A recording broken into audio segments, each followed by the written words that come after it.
Olá, tô chegando! Tudo bem com você? Tranquilo? Maravilha! Que bom estar com você aqui na TV Camuazo para te inspirar, divertir e relaxar. Para você que já me conhece, eu sou Camuazo II. E para você que não me conhece, também sou Camuazo II. Eu sou jornalista e cego. Hoje eu quero te apresentar a história de um jornalista, repórter do Fantástico e do Profissão Repórter na Rede Globo. É mestre em comunicação e pós-graduado em audiovisual e multiplataforma. Um jovem que veio da periferia, nascido no Cangaíba, zona leste de São Paulo. Sonhador, idealizador e ativista, teve o sonho de estudar jornalismo para mudar a sociedade onde vive. Hoje é jornalista e repórter premiado da TV Globo, onde faz matérias voltadas a políticas públicas de segurança e sobre direitos humanos.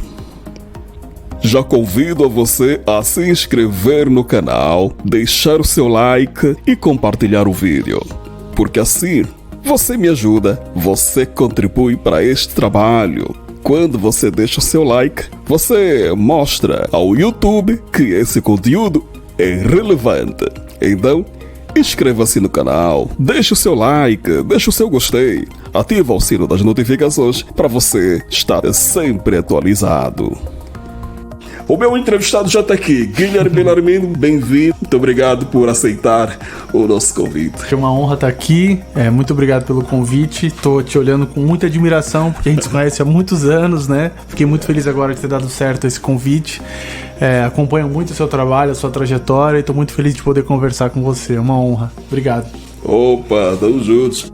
Eu sou negro, tô de boné branco, camisa branca com detalhes em marrom, tô de óculos escuros, tô com um fone de ouvidos também pretos e estou ao lado direito do Guilherme para você que nos assiste.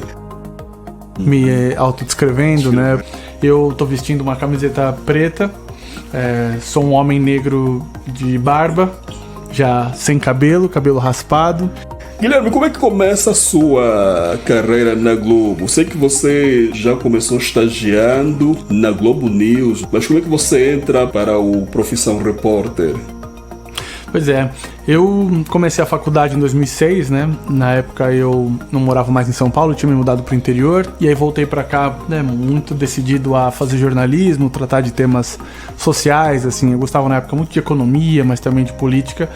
E aí fiquei sabendo no meu último ano da faculdade, né, que a Globo tinha um processo de estágio. Isso é até uma dica importante para os estudantes de jornalismo, né? Sempre checarem as datas desses processos seletivos. E eu me inscrevi, eu não conhecia ninguém que trabalhasse na Globo naquele momento. Eu lembro que eram mais de 15 mil inscritos. E eu pleitei uma vaga na Globo News. Na época eu trabalhava com economia, então eu queria entrar na Globo News. Trabalhei um ano lá. E aí depois que o meu estágio acabou, eu fui trabalhar no interior de uma afiliada. E quando voltei tinha uma vaga temporária do Fantástico. E eu trabalhei no Fantástico, fiquei ali cobrindo um tempo de férias e acabei sendo efetivado. E aí trabalhei 4 anos no Fantástico e depois recebi o convite do Caco Barcelos para trabalhar no Profissão Repórter. E aí tô lá há 12 anos e agora volto para uma temporada como repórter no Fantástico. Ah, no Fantástico você faz temporadas, né? Pois é, o Profissão Repórter, ele trabalha com temporadas, né? Então, geralmente a gente começa o ano em janeiro, fevereiro, e aí em outubro, novembro, o programa sai do ar e a gente começa a produzir para a temporada seguinte. Então, geralmente nesse tempo eu vou trabalhar no Fantástico, né? Onde eu trabalhava antes. E aí nesse momento o Profissão Repórter voltou ao ar, mas eu continuei estendendo um pouquinho mais a temporada no Fantástico. Então fico alternando entre esses dois programas que eu gosto muito, né? São dois programas em que você pode fazer narrativas longas, né? Ouvir muitas pessoas, então gosto muito de trabalhar nesses dois lugares, Camuazo.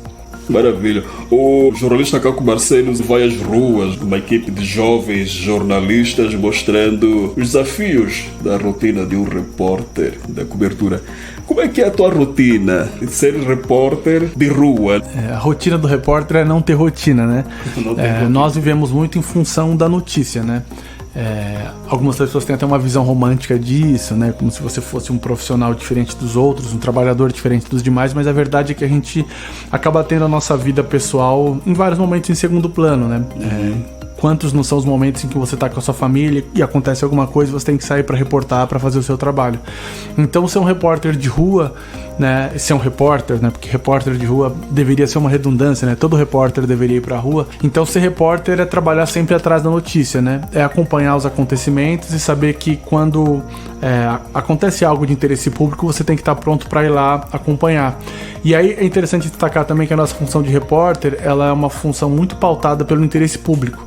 Então a opinião de um repórter não importa muito, o que importa é o que nós estamos abertos aí para ouvir das pessoas, para, né, contar para quem está em casa. Então é um prazer muito grande sempre poder ir às ruas, sem saber muito bem o que a gente vai encontrar, mas sempre muito aberto para ouvir as pessoas, para contar quem está em casa.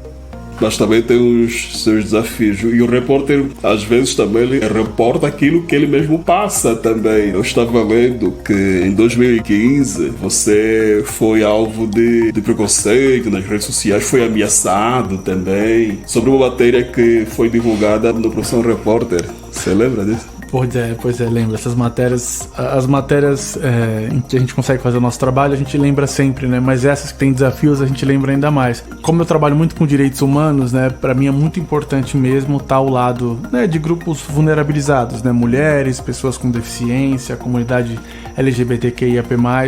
Então essa reportagem, como em 2015, foi uma reportagem sobre a ascensão de movimentos feministas na internet. A ideia desse programa do Profissão Repórter era falar um pouco sobre como cada vez mais cedo as mulheres, né, e as meninas estavam se engajando no movimento feminista, o que pra gente era muito legal. Então eu fui pra Fortaleza fazer uma matéria com uma ativista que eu gosto e admiro muito, que é a Lola Aronovitch, e depois de conversar com a Lola lá, nós tivemos a ideia de retratar um pouco a vida dela, porque infelizmente, como tantas outras feministas no Brasil, ela sofria muitas ameaças. E aí nós descobrimos quem era esse homem que fazia as ameaças e, como jornalistas, fomos até lá ouvi-lo para saber se ele ia confirmar essas ameaças e essas intimidações que ele fazia em rede social. E aí depois disso, né, assim como ela tinha sido, né, vítima de misoginia, eu, como um repórter negro, fui vítima de racismo, e para nós foi muito importante retratar, registrar tudo que aconteceu ali e colocar no ar. Então, essa foi uma reportagem muito forte que passou no segundo semestre de 2015, um ano que já tinha sido muito, né, traumático para o nosso país, foi o ano também da chacina de Osasco, que a gente também tinha acompanhado de perto. E a Polícia Federal incluiu a nossa reportagem, que retratava, né, e denunciava um homem que se chamava Marcelo Mello, que era quem ameaçava a Lula. Essa reportagem foi incluída no inquérito, esse inquérito, né, demorou mais 3 anos, mas esse homem foi preso, depois condenado.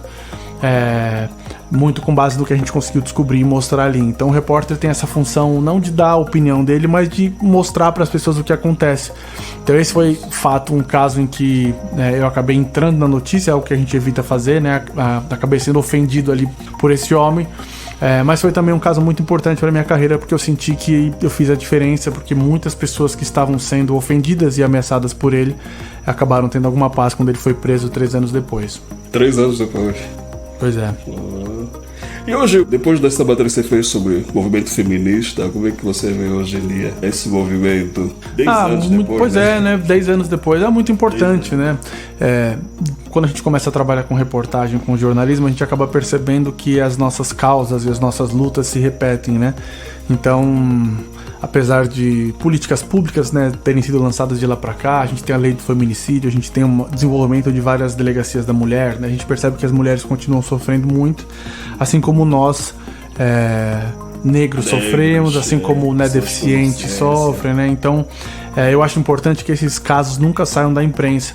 E aí tem uma coisa importante também, né, que é o fato da imprensa cobrir sempre as situações de violência, mas infelizmente esses grupos que nós conhecemos bem, né, dos quais fazemos parte, sofrem de uma maneira muito sutil às vezes, né? Então nós sabemos que as mulheres sofrem muitas pressões dentro das suas casas, assim como pessoas de outros grupos.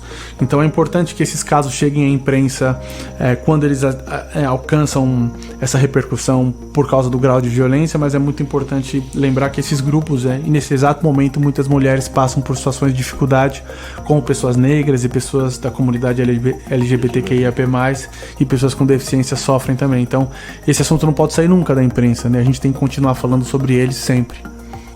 Falando sobre ser repórter, Quando eu estudava, eu aprendi que saber ouvir, ser persistente, desconfiar de tudo, são os ingredientes que ajudam ao jornalista a ser excepcional. Eu, mesmo antes de entrar na faculdade, eu sempre tive aquela curiosidade de querer saber, fazer perguntas, muitas perguntas. Isso, de fato, define um bom repórter, não é verdade? Ah, sem dúvida, né?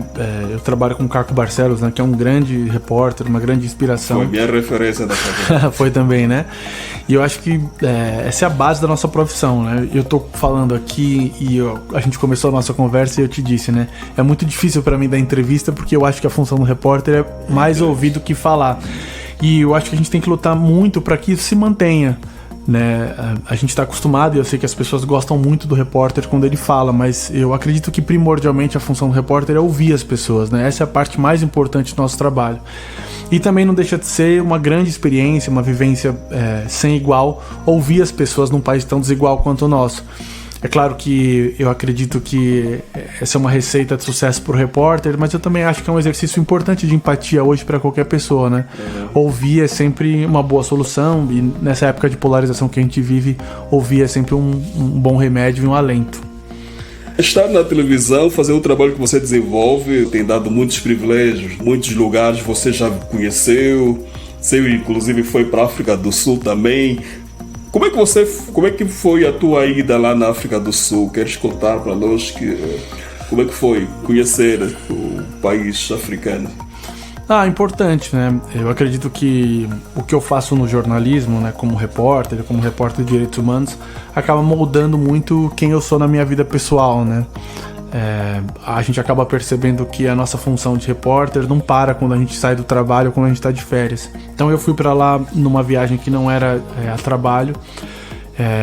Acho que é uma viagem extremamente importante, né? Eu acho que a África do Sul é um país, como tantos outros países da África, né? Todos, aliás, representa muito a luta do povo negro, principalmente em relação à resistência, né? Então nós estamos aqui no Brasil muito acostumados a aprender e ouvir a falar da África como um lugar em que se destaca as suas fragilidades. E para mim foi muito importante perceber que a minha visão lá foi oposta, né? Perceber a resistência, perceber, obviamente, as minhas raízes, né, como ser humano, né, e as raízes de maneira geral da humanidade.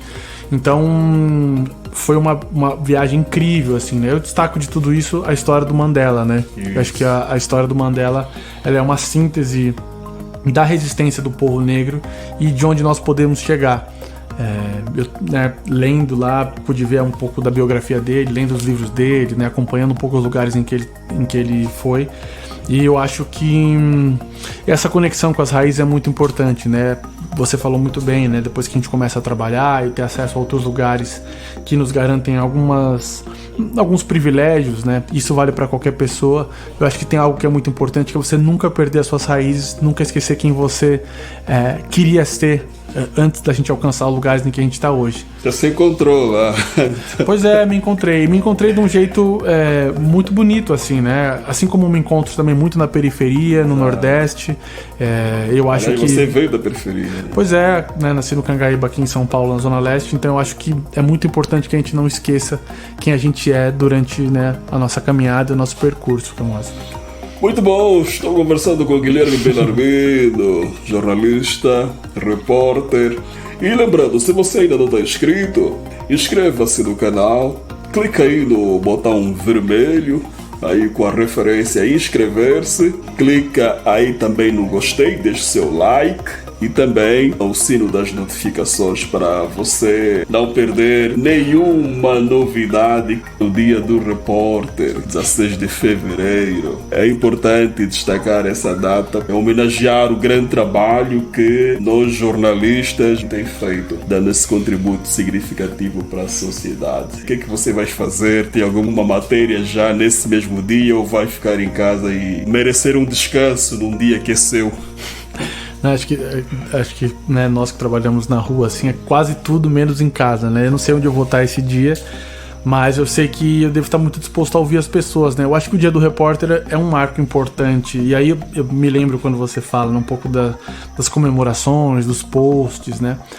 Mas eu acredito mesmo que o que a gente tem de mais valioso na nossa profissão é essa função de ouvir os outros, né?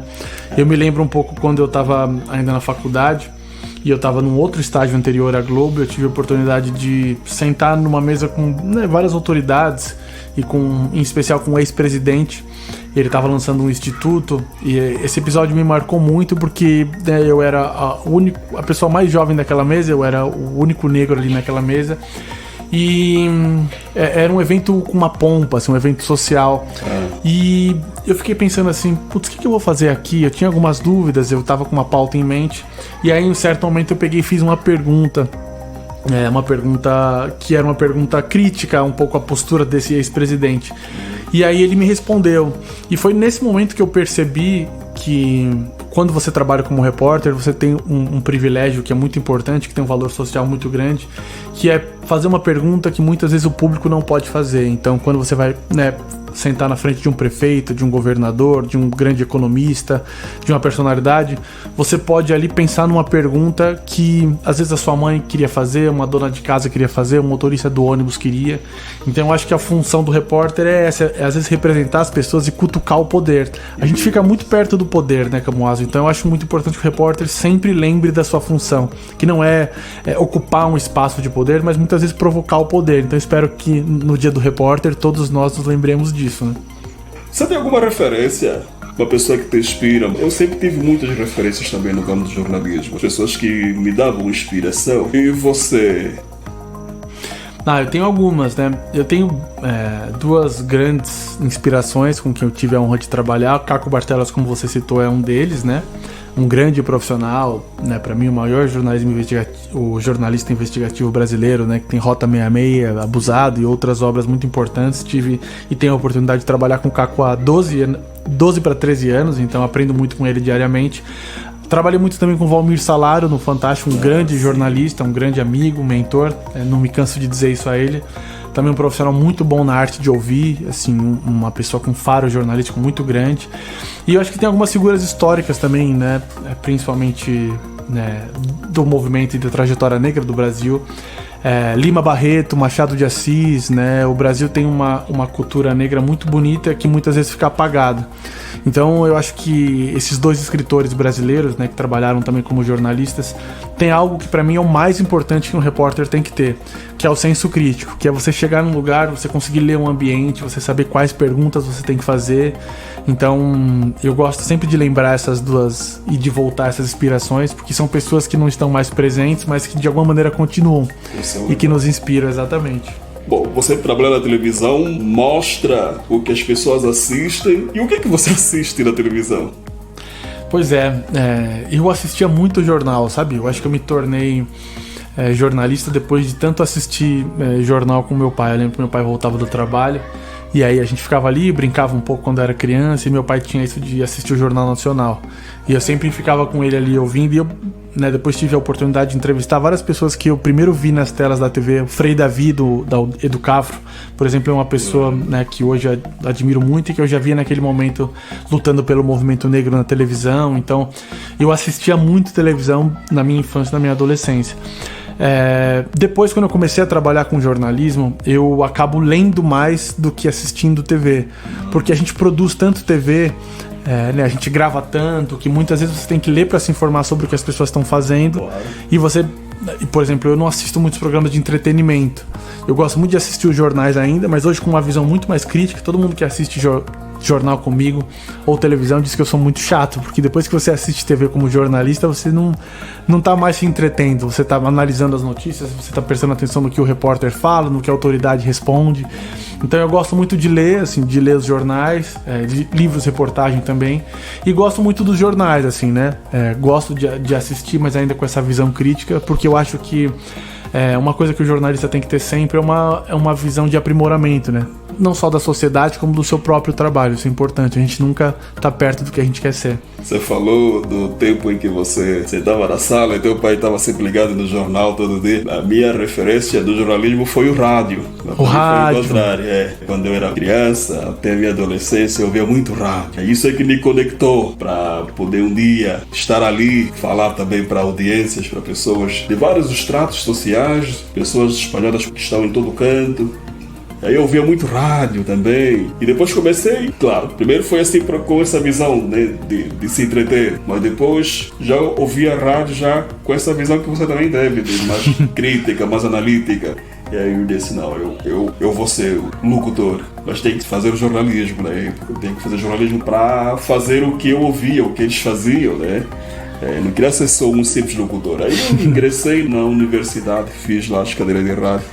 E hoje ainda sou um assíduo ouvindo do rádio, mas também da televisão. Tanto é que hoje eu faço vídeos no YouTube nesse estilo mais televisivo, edição, a apresentação. E é muito bom quando a gente faz aquilo que a gente gosta, que a gente sempre sonhou, aquilo que nos acompanha na nossa infância. E depois conhecer aquelas pessoas que você via pela televisão, hoje tem o privilégio de conhecer, de conversar, de entrevistar. Isso é muito interessante. Então são esses privilégios que a comunicação nos dá, né? Sim. Estar conectado, conhecendo, e convivendo, interagindo com muita gente e, mais importante, levando informação para quem precisa, para a sociedade, dando voz sim. a quem precisa. E você tem algum sonho na carreira?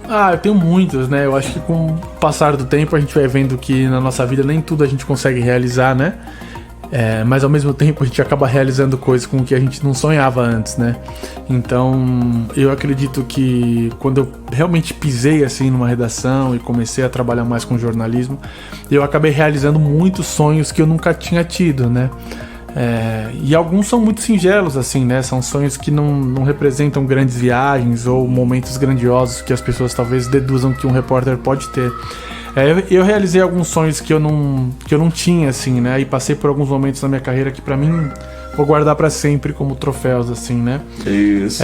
Eu lembro agora também daquele prêmio que você recebeu em 2016, né, Vladimir? Pois é, exatamente. Dirigi um documentário que se chama MC da Leste, Mataram um Pobre Louco, um documentário sobre um jovem do meu bairro que foi brutalmente assassinado ainda muito jovem. Essa é uma honra muito, muito importante para nós. É o Vladimir Herzog, né, um prêmio de direitos humanos que a equipe do Profissão Repórter ganhou depois do programa da chacina de Osasco, em que a gente, né, denunciou o assassinato de muitas pessoas, um crime cometido por agentes de segurança, né? São pessoas que deveriam proteger a sociedade que acabam atacando.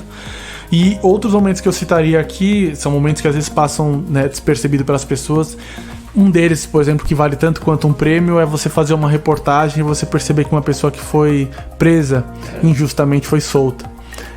E às vezes mais do que isso, Camuaz, é você não só saber que uma pessoa que estava presa injustamente vai ser solta por causa de uma reportagem sua, mas você poder contar isso para uma mãe, ou você poder ver uma mãe vivenciando isso, assim, né? Você tá ali esperando a porta de uma unidade prisional abrir para o filho dela sair, e você sabe que de alguma maneira, com um gesto muito humilde, que, né, não é mais do que a nossa obrigação como repórter, né? É nisso que eu acredito. Você conseguiu de alguma maneira ajudar. Então é claro que a nossa profissão, como nós sabemos, tem, né, viagens, tem privilégios, mas eu guardo muito esses momentos em que você acaba o seu trabalho e diz: eu acho que foi por isso que eu estudei, sabe? É uma questão de propósito, né? E fazer isso, né, mantendo a nossa dignidade, eu acho que não tem nada mais importante. Agora eu queria saber os desafios de ser uma figura pública, né? Você tá nas câmeras, as pessoas te assistem. Como você lida com o público lá fora? Você dá autógrafo, tira foto? Como você lida com essa fama? Sim, eu não vejo muito com uma fama, assim, né? Um glamour, né? Pois é, eu sei que algumas pessoas ficam muito famosas, assim, porque elas se abrem muito em frente às câmeras, elas contam quem elas são, e eu percebo que o público gosta muito disso, né? O público quer cada vez mais intimidade das pessoas. Eu acho que o repórter, ele tem muito essa função de fazer o trabalho dele e deixar, né, que as pessoas tirem suas próprias conclusões. Vejo, inclusive essa semana saiu uma entrevista do Caco Barcelos, né? Por causa da reestreia do Profissão Repórter. Ele fala muito sobre como a gente, né, jornalista, acaba lidando com o público por meio do nosso trabalho. Então eu realmente acredito que o grande legado que eu tenho como profissional é o meu trabalho, assim, sabe? São as nossas matérias. Eu fico muito feliz mesmo de perceber, como eu também sou um pesquisador, né? quando eu entro em alguns sistemas de informação e percebo que muitos estudantes fizeram teses de conclusão de curso, né, trabalho de conclusão, ou dissertações ou teses que citam o nosso trabalho. Eu acredito que isso é muito importante para um jornalista, assim, né, porque de alguma maneira isso faz o nosso trabalho reverberar, né. Claro. Eu lembro, como eu estava citando aqui no Jornal Nacional, essa sensação de assistir as pessoas e depois de alguma maneira me espelhar nelas. E é muito legal saber que isso acontece também. Agora, em especial, né, falando sobre a questão da fama, eu acho que tem um aspecto que é muito positivo, que eu gosto muito que as pessoas negras consigam se enxergar no meu trabalho. Isso eu faço questão, assim, né? Eu não sou uma pessoa que lida muito com a fama ou que gosta de se abrir, mas eu fico muito lisonjeado e honrado quando pessoas negras, né, homens, mulheres, crianças, se veem no meu trabalho e dizem que eu consigo inspirá-las de alguma maneira. Então isso também é parte importante do nosso pagamento, assim, sabe? Perceber que a gente está levando comunicação, inspirando pessoas a continuar e seguir em frente. Muito bem, muito bem. Seu Guilherme Belarmino, repórter jornalista, já caminhando na reta final aqui da nossa entrevista, e mais uma vez convidando você a inscrever-se no canal se ainda não está inscrito, deixar o seu like também, ativar o sino das notificações para acompanhar o nosso trabalho, e também deixe o seu comentário aí. O que você tem a dizer sobre esse jornalista? Deixa aí nos comentários. Já terminando, Guilherme, no teu ver, na tua opinião, qual é o maior dilema que a sociedade enfrenta hoje em dia? E como é que nós, enquanto cidadãos, podemos contribuir para a superação desse desafio? Acredito que, pensando em especial no nosso país, né, no Brasil, onde nós vivemos agora, eu penso muito no combate ao racismo e às desigualdades, né? As desigualdades sociais, desigualdades de gênero, as desigualdades causadas por preconceito contra, né, orientação sexual. Eu acho que combater a desigualdade é algo muito difícil, porque quando você se veste de privilégios, é muito difícil se despir deles para entender a realidade das outras pessoas. Então eu acredito que combater a desigualdade é um exercício muito difícil de empatia. Nós que temos uma origem específica, né, uma origem, né, de um país não é tão racista quanto o nosso, nós entendemos um pouco a importância de falar sobre isso. Mas eu acredito que muitas pessoas ainda têm uma resistência muito grande. E isso tem um reflexo enorme na nossa sociedade, né? Seja nos salários das pessoas, seja na liberdade de ir e vir que a gente tem, seja nas questões da nossa vida privada, né? Com quem nós estamos, com quem nós estaremos sempre. Então eu acho que combater o racismo, combater as desigualdades, promover a igualdade das mulheres, eu acho que esses são os grandes desafios, assim, né? Em síntese, eu acho que o grande desafio é trabalhar para uma sociedade em que cada pessoa valha sempre e tenha sempre o mesmo valor, independentemente do quanto ela ganha, da cor da pele dela. Eu acredito que essa é uma luta infinita, mas que vale muito a pena lutar. Sem dúvida, certamente poderemos ver uma sociedade, tomara que muito brevemente, mais igualitária, não é? Sem dúvida. Mais unida, mais inclusiva. Maravilha, eu conversei com Guilherme Belarmino, jornalista, repórter, estudioso, historiador, aqui na TV Camuaso, agradecendo o carinho da sua audiência. Foi bom estar com você aí do outro lado, deixando um grande abraço para você, contando também com a sua colaboração, fazendo a sua inscrição e também deixando o seu like. Foi um prazer, Guilherme. Obrigado mais uma vez por aceitar o nosso convite. Grande prazer. O prazer é meu. Espero que seu trabalho chegue muito longe. Quero muito continuar te encontrando. Você falou sobre o seu comecinho no rádio, ouvindo, e eu lembro que no nosso primeiro encontro, a primeira coisa que eu te falei foi: caramba, essa voz é de locutor. Então eu fico muito feliz que você, né, use o seu talento, as suas aptidões para informar as pessoas, e foi uma grande honra estar aqui e conversar com você e com tanta gente. Obrigado. Obrigado, Guilherme.